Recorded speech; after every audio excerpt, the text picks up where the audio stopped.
200, and they worry about aluminum toxicity. All high levels of aluminum mean is that your soil is worn out and weathered. You will find the aluminum levels will decrease over time as your biological activity increases. 813 is not that bad. I mean, it's normal for weathered soil. Normal for weathered soil. And you will see over time, if you watch your soil tests, aluminum levels will decrease as biological activity increases because life is intelligent and life ties up things that are toxic. So my basic answer is don't worry about it because you can't do anything about it. Address deficiencies, build biological activity, and life will tie these things up. There are lots of documentation of life digesting radiation, radioactive isotopes. There's this family of microbiologists in Austria called the Lübkes who had the Lübke method of composting that people may have heard of. It was taught at University of Maine, Orono. After Chernobyl in '86, the Austrian government was traveling around in the areas where the radiation was falling and testing people's crops. The Austrian version of the USDA was testing and seeing wherever people had radiation in the milk and the vegetables and whatever, they would say you can't sell. And they were testing, and all the farms in this area, they all had radiation, and they said you can't sell your crops, you can't sell your crops, you can't sell your crops. On the Lübke's farm, they couldn't find any radiation. They couldn't find it. It was in all the neighboring farms, but it wasn't on their farm because they had such a high-functioning biological ecosystem that they were eating radioactive isotopes for breakfast. Woo! Extra electron, right? The oil spills, PCBs, dioxin, heavy metals. The only thing that can take care of these things is bacteria and fungi. Microbiology are our allies by way of microbiology.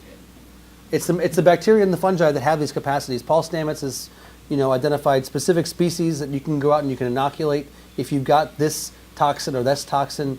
It is the most efficient way to address all these imbalances, and it's the way the planet's going to get cleaned up as far as I'm concerned. So really what we're trying to do is build life back into the system and get out of the way because life has the capacity to deal with these things in a way that we with our crude technology don't seem to be able to. So yes. I'm sorry. I keep not answering, not pointing to you. I go to the left, not to the right. I'm left. Are you back to me? No, sure. Wait a second. Yeah, I keep asking his questions. Go for it. So I'm left-handed. If you have a source for rock dust, Yeah.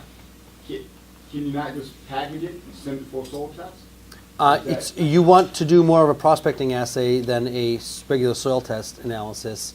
And the issue is there's this thing called a reactivity index, and that has to do with basically the chemical bonds, whether they're single bonds or double bonds or triple bonds, and relatively how available the elements are in the rock. And so to properly assess the relative value of a rock test, you not only want to figure out everything that's in it, you also want to figure out the chemical structure and the strength of the bonds, which will correlate with the availability of the minerals. And so to survey an area, what you'd like to do is get samples from all, 10, 20, 30 different quarries in the area, and then you run them through about 3 different assays and then have somebody who's a geologist and understands the reports look at them. So it'll cost you plus or minus $500 per quarry to get a really thoughtful answer to the question, how valuable is this? Just because something's in there does not mean it's available. And so you don't want to be bothering yourself hauling rock dust around and spreading stuff that's got triple bonded compounds. Those things aren't going to be, soil life is not going to break triple bonds unless it really, really has to. So you want to. Did you put rock dust on yours? I have. I don't have a sandbox in my farm. I've got rock dust piles. It's my kids play You in. haven't tested them, you think they're okay? I have. Yes. Yes. And it doesn't affect the texture of your soil. I have a friend who read a book somewhere that he needed rock dust. Yeah. Got a bunch of it, put it on his garden, it's like cement. Yeah. Well, you can overdose. You can overdose anything. Yeah, he's got a cement garden now. Yeah. They generally say between 2 and 10 tons to the acre, depending on the particle size, and the smaller the particle size, the less you need, and that would be like a generational dose every 20 years or something. So, yeah, I think as far as I'm concerned, there's a massive amount of potential here. until somebody is willing to put some money into researching this stuff and figuring it out and properly, giving people good recommendations, we're kind of shooting in the dark. I did start out with spreading just random rock dust when I first heard about this stuff. It was like, I don't know, 9 years ago. We put down, after we picked the garlic in the area, we were going to put our fall brassicas in. We just spread rock dust just for, fun. And those brassicas were just, they were looking really nice. And it was a pretty short turnaround time. And then the next year we got something that was more like an azomite type material and spread that heavy duty across the entire farm. And the tilth and the texture of the soil really improved. So, yeah, I mean, there's all kinds of rock. There's all kinds of forms of the rock. There's all kinds of, it's such a broad conversation that I can lay out the general idea and say, I think there's a lot here. But then going and finding the best, sources and matching the sources with the landscape and finding the local sources for the local landscape is a bit of work. And I've got the geologist who can do it, but, he doesn't work for free. And the organization doesn't have any money. And if somebody said this is really important, I want this done for my county or my whatever region, it would be pretty short money to empower a lot of people. But no one's going to make a lot of money on it, so no one's really ponying up the money to do the legwork ahead of So time. in lieu of rock dust, you would mineralize. In lieu of rock dust, I do what I taught you to do, which is take a soil test and make recommendations based on the soil test. Yes, I think it works quite well. Yes. Does sheet mulching tend to lead to zinc and phosphorus overload, or is that just like a year after year kind of sheet mulching that would cause that, rather than just garden staff? Are you speaking to your soil test having high levels of zinc and phosphorus? No, I just signed up for this at 12:30 in the morning last night. You were the guy who came in at midnight. Yeah, I saw that this morning. I was like, wonder where he came from. Wonder where he heard about it. Wonder who it is. Didn't tell anybody. I think it's more compost that oftentimes has manure in it that is the cause for the zinc and phosphorus. I don't think it's hay so much. Okay. But I don't know. I see with people who use compost. High levels of compost generally show up with high zinc and phosphorus reports on the soil test. Yep, and I need to move on after this question, if that's okay with you guys. You don't have iron on your target levels of trace elements. Yes, iron and silicon and actually sodium were brought up. I think those are the only ones. Silicon, we'd like to have it at 50 or above. Iron is 2 times manganese, so it should be 180, but in most cases your iron is way higher than manganese, and so we let it be. It's not an issue if it's really high. Nothing you can do about it. As biological activity increases, what you'll find actually with the manganese is that you can put down 20 pounds per acre manganese sulfate, and that'll kick things into gear, and you'll begin to see the manganese levels go up faster than the 20 pounds per acre of manganese would suggest they do. And the iron levels go down. And this goes to what I was talking about before lunch, which is the biological transmutation conversation, which is that as life kicks into gear, we see things move around that violates what we think are laws of physics. And it happens over and over again. And we've got data, and therefore we have to look at it if you're actually being a scientist and not a dogmatist, a religious person, as it were. Religious said not with a positive connotation in this case. And sodium, the number here between 0.5 and 3% base saturation, I think is a reasonable one. Now you'll see that the ones in the base saturation percent area I have on the recommendations in the percents, not in actual pounds per acre. All right. As I said before, there's good books on this topic. If you want to look this stuff up yourself, feel free. There's workshops, there's courses. Another good person on this topic is Neil Kinsey. For anybody who's heard of Neil Kinsey, you remember what his book's called? Hands-on Agronomy, I think. Hands-on Agronomy is a really good book for people who are serious about acreage. Neil's one of the better consultants in the country when it comes to this kind of stuff. All right. So moving on page 4, we're actually doing all right on time, remarkably, considering. What's that? Congratulations. I'll just expand and contract accordingly. The question is, how many of these questions have been answered already? All right. BFA, slide number 20, top page 4. I'd like to spend at least 5 minutes talking about the organization that is behind this workshop and some of its other endeavors. The BFA, I think we're 6 years old now.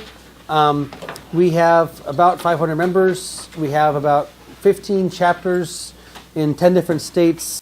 We are a grassroots, membership-based nonprofit educational organization. Our formal objective is increasing quality in the food supply, as it says there. Our primary work historically has been these 2-day courses around the country, which is spread through word of mouth almost entirely. We have a really rudimentary outreach capacity. It's increasing at this point, but really slowly. Our social media and everything else is pretty embarrassing. That's fine. People who are busy on the computer aren't people we want to talk to anyways, right? I got serious farmer bias. So we do these workshops. We do introductory lectures, which some of you attended last month. We are working on a more coherent handbook that'll take this work and lay it out for you in a solid document you can take home, as opposed to this pretty much insufficient, as far as I'm concerned, handout. The website is pretty good. We've got a bibliography on there. We've got audio recordings. We've got video recordings. We've got links to other organizations and sources of materials, and recordings from conferences. And I think for those who want to delve more deeply into all this whole topic, I think the website is actually pretty good, considering. It's a work in progress and it's getting better, but that's only because our organization is building. Research is something we haven't really had enough money to go into as well as we'd like to, although it does seem to be picking up in the past few months, really. I'll just sort of talk about the bionutrient meter here, which has been my fantasy for a number of years, and if we're not careful, we're going to have it out within the next year. Definitely within the next 2 years, maybe in 6 months. The idea, as I talked about at the beginning of the day today, is that there's a spectrum of variation in nutrient levels in crops. We know what a poor quality tomato tastes like. We know what a high quality tomato tastes like. We know that those flavors correlate with compounds, and those compounds in chemistry, actually in physics, are vibrations. Let me explain that one for a second. Anybody heard of Alpha Centauri? Alpha Centauri, it's a star. Apparently it's 4 or 5 light years away. I'm not exactly sure. And it's the closest star to us, which is not the sun. And I think it was the Voyager 2 or Voyager 1 are the probes that have been sent out, that have gone the furthest. And they're somewhere close to the edge of the solar system, which is, 2 hours, 2 light hours, not light years, but light hours. So we've never sent anything past the edge of the solar system. Alpha Centauri is 4.5 light years away, and you ask any astrophysicist, and they'll tell you exactly what Alpha Centauri is made up of. They'll tell you with very much specificity, Alpha Centauri is 51% hydrogen, Alpha Centauri is 48% helium, Alpha Centauri is 1% of these other gases and these levels and ratios. And they know that, and they can speak to that confidently because every element in chemistry is a vibration in physics.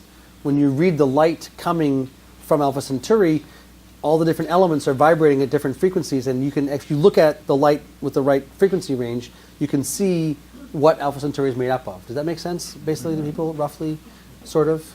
Those who understand chemistry and physics and things, we just sort of, we take their word for it because it seems to work, even though I'm not quite sure, actually. But then again, what is matter? Everybody got into that one? Matter? It's coming into and going out of existence at this really rapid pace. You heard about this?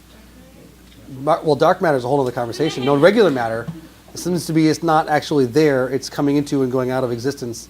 The whole thing is absolutely It doesn't matter. It really doesn't matter, actually. Anyway, the upshot is that if we have the ability to read the light coming off of a star, and we can tell what that star is made up of, we can read the light coming off of a cucumber and see what that cucumber is made up of. And that's where it gets really exciting, because we now have the capacity to mass produce tools that you can hold in your hand that cost, $100 or $150, that you can literally flash a light at a cucumber or at a carrot and read the light bouncing off and see what's in the carrot.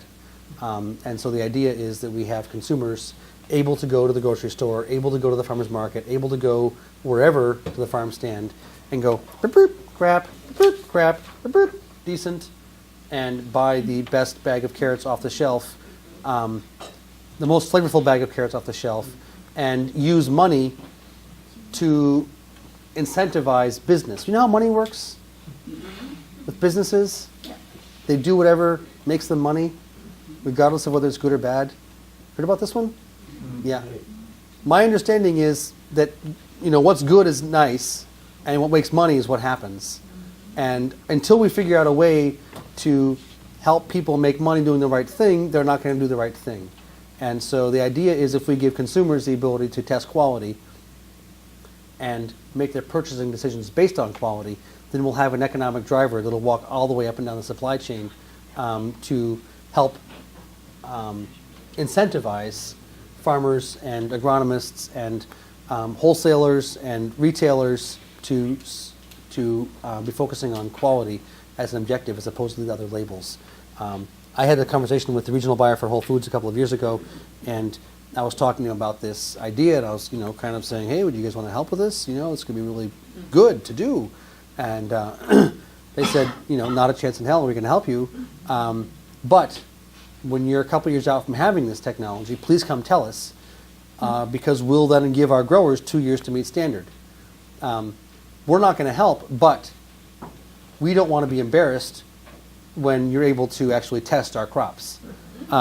So we will change when we know we're going to be embarrassed otherwise," which seems to me to fit entirely in line with human nature. So fine, let's organize. Let's figure out a way to collectively apply, pressure through self-interest to facilitate the changes we're looking for. Well, actually, now it is coming out. Now, the companies are building the tools. We are building the data sets. This is happening right now. We're talking about having prototypes out, in a few months. This is actually happening now. It wasn't happening before. It is happening now. It's really exciting. We're in for some really exciting times coming down the pike fairly soon. I've said for a number of years, like, when this gets, if I can help pull this thing off, I'm going to retire. Like, I'm done. Mission accomplished in this lifetime. I get to go back to my farm. I got kids. Like, it's nice going out around the country, but it's not that nice.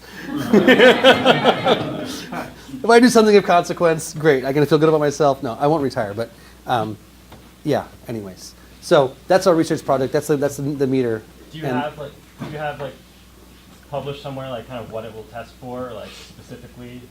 Well, every single element and every single compound have a resonant frequency.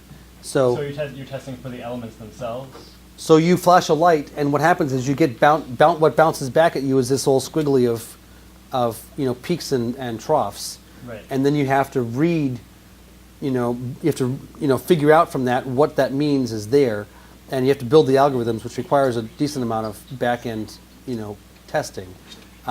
So we can, so the real issue is, what is quality? We can tell you what's in the carrot, but we can't tell you whether it's good or not.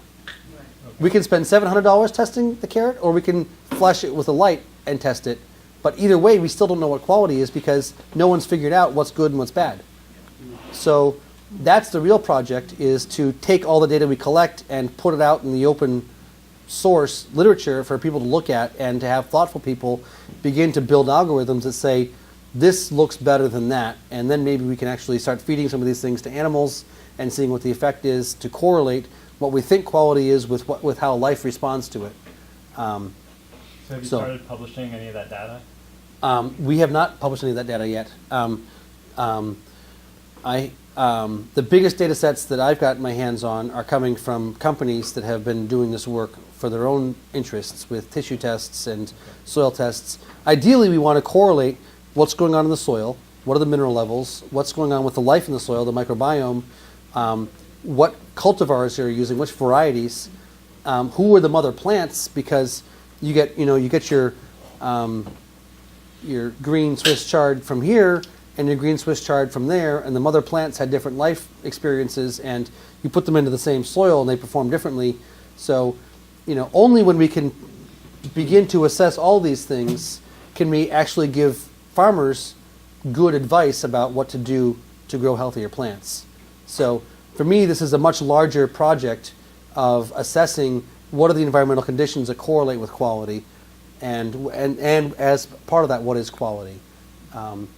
So do you feel like the role for the organization is to do these studies or to aggregate some of the other information? To make enough noise and to create the structure to inspire people to engage. We absolutely are running on chicken scratch. Yeah. We do not have the capacity to do this work ourselves. It's simply a question of leveraging people's self-interest. Who wants to help us? Who likes us? Who thinks we're doing good work? Who thinks they can benefit if they work with us? Can we build enough momentum that we get actually some buzz, and then it's going to be the bandwagon effect? Anybody cynical about humans and how they work in here? Right? You just got to be realistic. What's that? I'm cynical about humans and how they work. Yes, exactly. So let's just deal with it and figure out a way that we can try to leverage people's self-interest, enlightened self-interest, to do what they wouldn't otherwise do. It's a I don't know. It's a good project. It's a good challenge, I think. So I'm happy to talk about it in more detail with people who want to. The final thing I want to talk about probably is our local chapter piece, which is we'd like to help growers do a better job growing high quality food, because the idea is when this technology comes out, when the capacity comes out, when the idea comes out that, oh my God, some food is better and some food is worse, there's going to be a lot of people looking for high quality food. And the issue is that most of us growers don't really know very well what we're doing. And so how can we create the environment for us to learn and grow together? Because if we all try to do it by ourselves, it's going to take forever. And so we've come up with this idea of local chapters, somewhat like the Weston Price Foundation, for those who are familiar with Weston Price, that are basically autonomous and self-organize. And we've got a number of chapters now around the country that are meeting on a monthly basis and walking people through the growing season. Okay, it's October, what should we all be doing? Let's take our soil tests, let's read our soil tests, let's make recommendations together. Those people who are good at math can help those people who aren't good at math. And then let's figure out what we all need together for minerals and see if we can buy them in bulk so we all save money, as an example. So part of what we're doing with the local chapters is what we call mineral depots, and we've got a few depots now set up across the country. We've got one in Iowa, we've got one in Ohio, we've got one in Massachusetts, we're setting up one in Connecticut, there's some in Pennsylvania. So we're basically trying to get people access to a lot of these things which are difficult to find otherwise, like copper sulfate and zinc sulfate and manganese and cobalt and molybdenum and some of these inoculants. They're available, you can find them, but trying to find good sources, good quality, good prices, and make it available to people who otherwise wouldn't get their hands on it. Regular meetings, people hopefully are being inspired by this conversation today, but then you leave and you're like, oh my God, now what do I do? There's way too much information. How can I possibly apply it? So having a group of people to meet with and work together with and a community to connect with around it is something we're trying to help establish. We're not pushing it. Anybody who doesn't want to, no pressure. If you'd like to, the structure is there. Jessica and Vale up here in the front are helping to coordinate that, so anybody who's interested should feel free to talk to them. I think that's basically it about the organization. So maybe more than 5 minutes, hopefully not too much longer. Yeah, that's what we're up to. Inoculation is the next topic on the agenda. I think I talked about this this morning when I was talking about the basic sort of overall overarching system. The idea was that as we need colostrum when we're born to help establish gut flora, plants also need colostrum when they're born to help establish gut flora.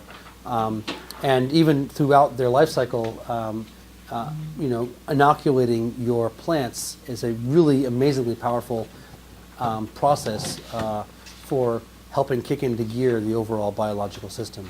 Of all the things I talk about during the workshop, in this course, I think inoculation is the least expensive, in many cases, most simple, most powerful, best bang for your buck, lowest hanging fruit process of everything I'm going to talk about. It's really remarkably simple. You can apply inoculation through the growing season. My thought is that at the beginning, when you're planting your seed, is probably the most critical moment. You really want to have established that gut flora at birth for your plants. I personally use dry inoculants. Anybody who's ever planted a bean or a pea, anybody ever used bean and pea inoculant? You're familiar with bean and pea inoculant? You can buy them from Johnny's and places like that. I think there's 2 species of legume nitrogen fixers in bean and pea inoculant. These are the guys that live inside the nodule, right? Azotobacter and Rhizobacter, I think it is. So we're familiar with the idea of adding spores of bacteria to seeds when we plant. The idea is that we should have, ideally dozens of families of bacteria and fungi present on the seed when you plant. You really want to have a broad spectrum of species present because they're the ones that are feeding the plant and helping the plant establish as it moves forward. It's really remarkably inexpensive. An ounce of a good inoculant, which has 50 different species in it, might cost you $8. Depending on if you get a pound, it'll cost you $50 or $30. That'll go for hundreds of pounds of seed. A pound of inoculant will. An ounce of inoculant will be 50 pounds of seed at least. If it's vegetable seed, if it's grain seed, it'll probably be more. So very inexpensive, very simple. You simply take the inoculant, you put it on the seed. I open all my seed packets when I get them and just take a pinch and just go like this. Pinch into each seed packet. Inocular? There are dozens and dozens of products on the market. I have a liquid inocular that I water. Inocular. Yeah. It's stable liquid inoculant. I'm generally a little more skeptical of the liquids. I was doing all, I didn't know there's anything else. Yeah. If you look up inoculants online, you can go to our website. You can, we have done reports in some of our newsletters on some of the companies that are out there around the country and some of the products that they sell. There are a number of really good, really high quality inoculants out there on the market that in many cases are very inexpensive. It is I'll say this again, lowest hanging fruit, pretty much best bang for your buck, easiest, simplest, cheapest for the result you're going to get of all the things I'm going to be suggesting through the course. So I strongly suggest inoculation, and there's not a hell of a lot to say beyond that. I'm not sure. I just want to say we did some trials with some this year that have a lot of species of beneficial microbes and fungi as well as some mycorrhizal. And also there's one without mycorrhizal for non-mycorrhizal plants, but it has micronized trace minerals, so the dynamins that Jerry Bernetti, like this naturally mined mineral which salt is very from the similar Midwest, to but they've azomite. micronized it, so it's super fine powder, and you basically mix that on the seed and then you spray it with a chelating agent that starts everything. We saw a big difference in seed germination. Big effect. Albrecht did this research as well with putting micronized minerals, calcium and other trace elements on the seed and seeing lifetime effects on the plant of having just a really remarkably small amount of these elements on the seed when it was planted. In many cases, if you don't have those elements in your soil, and you don't have them in your potting soil, if you're starting seeds inside, seedlings inside, getting the inoculants, getting the minerals onto the seed when you plant is a really easy, inexpensive way to kick things into a gear to the next level. It's not necessarily going to take you all the way, but if you're operating at 10% of functionality and you go to 15%, what do they call that? Call that a 50% increase in yield. Anybody? It was way more than that though. 50% increase in yield. It was over, Okay, so fine, 100% increase of yield. You go from 10% functionality to 20% of functionality, you're still a failure, right? 20% is horrible in just about everything, but if you just doubled your yield, you don't really care because all of a sudden things are looking up, right? Sorry, there's a question in the back. Yes. What's the storage, the shelf life on? Shelf life on dry inoculants, my understanding is like 10,000 years. I'd say, as long as you don't let it get really hot. like, Yeah. Don't leave it in your truck or in a shipping container that's middle of the sun. Kept within reason, better than cockroaches in a nuclear holocaust, right?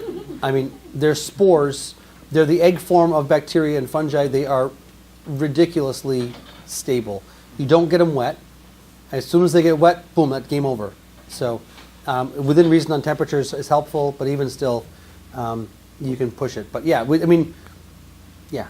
So below 30% humidity or something would be relative humidity. would be- Ideally, you got them in a sealed container. Sealed bat, Yeah. seal them like double seal and stuff.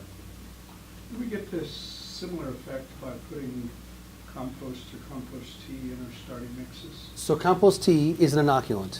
That's what it is. Compost tea is all these microbes that you're putting onto your, that's what you're doing with compost tea is you're inoculating. That's exactly what it is, primarily. It's got some other goodies in there too. But as far as I'm concerned, primarily it's an inoculant. And compost, a really good compost, will have a beautiful spectrum of biology in it. And if you're starting your seeds in a really good compost, then you probably don't need to inoculate in the first place. Worm castings are amazing. That's what I do. If you got a worm bin and you're making worm castings and you put some minerals into the worm bin, then the worms will digest them and put them into their castings, and you've got the biology, right? I mean, there's actually applying a lot of this stuff is really simple if you want to make it yourself, or you can buy it. But the concept is to understand the role of all these things, Yeah.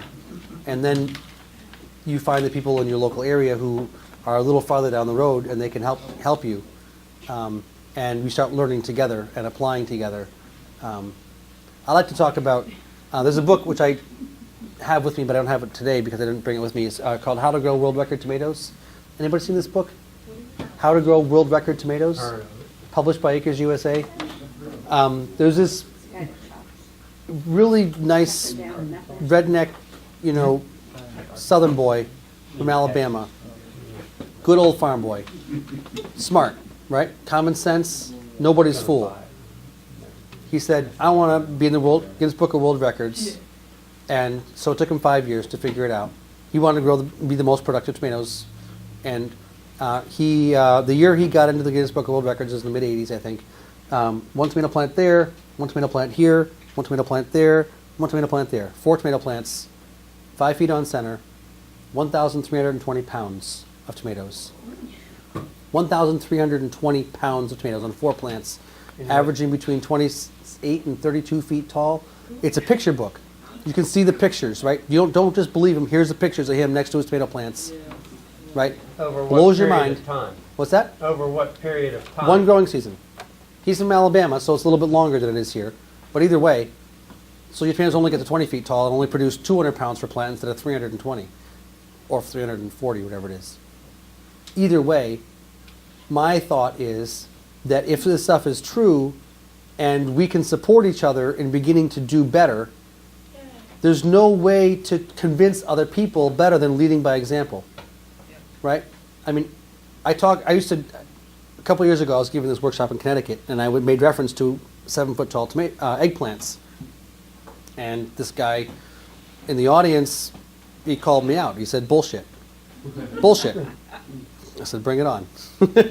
This guy, he's a doctor, medical doctor. He's worked with the UN on nutritions and childhood, whatever. Like, he knows his science. He's a proper, confident, empowered guy. And what's his name? Rodney Hornbake, Dr. Rodney Hornbake.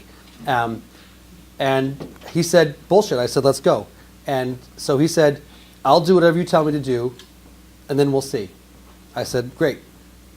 So, what's that? No, give me a soil test. I gave him recommendations. I said, I walked him through the growing season, and he came back to the workshop the next year and put together a little PowerPoint that he presented at lunch. And he said, my name is Rodney Hornbake, and this is my 7-foot tall eggplant. He said, I had no idea. I had no idea what was possible. I'd never given my eggplants enough space to have them even, right? And there's all these things if it's true that the yield potential of our plants that we're realizing is 10%, And us. that means there's 90% more that they could produce. Isn't that what I say about our brains? And our brains and our whole overall, right, we know about this. Our potentials are great. So, yeah, the idea is if we begin to implement some of this stuff and we get the results and show people, then it'll spread and leading by example. I'm not sure what got me on that tangent about inoculation, but But were they nutritious? were they We all know nutritious? All plants aren't always nutritious. I was wondering about that too, what was the nutrition? I don't think he was testing it. He was, kudzu compost was one of his major ingredients for feeding them. And yes, he did take all the leaves off when he transplanted them, because we always want the root system to be bigger than the top. He was critically, we'll talk about seed in a second, he was like absolutely anal about the seed. You must use the biggest seed. You must use the biggest seed. The mother plant, the grandmother plant, the great-grandmother plant, all have to have been healthy, right? You don't get healthy people from sickly parents. Doesn't happen, right? Only when they start to eat better will you start to improve over the generations as opposed to fall apart over the generations, which is historically what's been occurring, at least in the past couple generations. We know about this. We know about how these things work. We know when the mother is sickly, she's not eating well, she's got diabetes, etc., she's likely to have sickly babies, right? If you've got cows, you cull the weak ones, right? You want to keep the best genetic stock, you do the same thing with your seeds. Sorry, I'm going on to the next topic. Should we take a quick break here before it gets too late in the afternoon? It's about 20 after 3. Break till 3:30.